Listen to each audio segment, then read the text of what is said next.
Hello everybody, and thank you for watching another video on qualitative and quantitative analysis of xanthan gum. And this slideshow is beneficial for people who like to do reverse engineering and to figuring out how much xanthan gum they have in their formulation. What is xanthan gum? Well, xanthan gum is a polysaccharide which has a beta-D-glucose backbone, and to every second glucose we have a trisaccharide attached. The use of xanthan gum in the pharmaceutical field is primarily as a thickening agent or viscosity modifier. The amount used in formulation are very low, in the range of 0.4, 0.3, 0.2, unless for some hair gel or cosmetic products that they use high concentration, but generally they are used in very low concentration.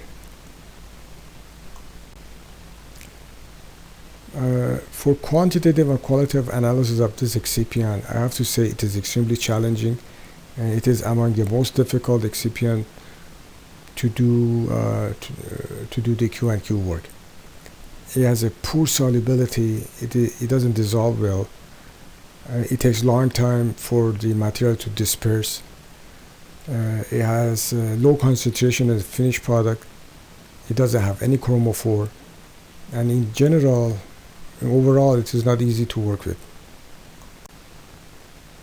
For the qualitative and quantitative analysis, I'm going to talk about HPLC IRI and a little bit about viscosity. There are probably other techniques out there, but I'm not going to talk about them. Now, for the amount determination, the best method to use is HPLC with IRI detector.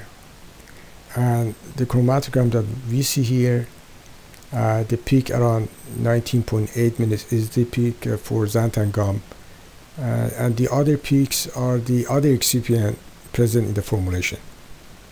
The mobile phase is a buffer, and the choice of a buffer depending on what type of size exclusion column you have in your lab or your supplier will supply to you. And usually that buffer, the choice of a buffer, all depending on the type of column that you are going to use. You could use water for the xanthan gum determination, but the peak become asymmetric, or the peak shape will become influenced by the other excipient in the formulation. So I highly recommend to use buffer. For the grade determination, again, similar HPLC column combination should be used. What we see here is the overlay chromatogram of at least 6 different xanthan gum. The concentration of all these solutions are the same, but we can see the intensity of the peak is different among the xanthan gum, and a little bit the retention time difference. I have to say that all these 6 different xanthan gum have different viscosity according to the specification, and however there is no correlation between the peak shape or retention time or the peak height versus the viscosity. There is none. I couldn't see any correlation.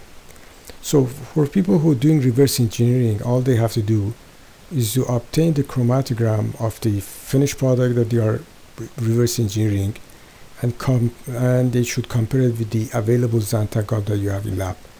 And this way you will get information about the grade.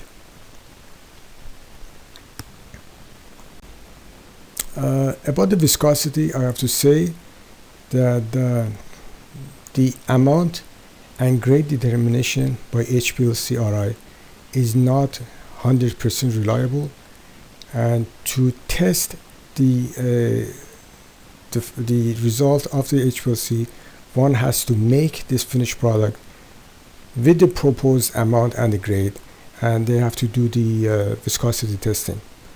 So viscosity testing is a component of the overall Q&Q study.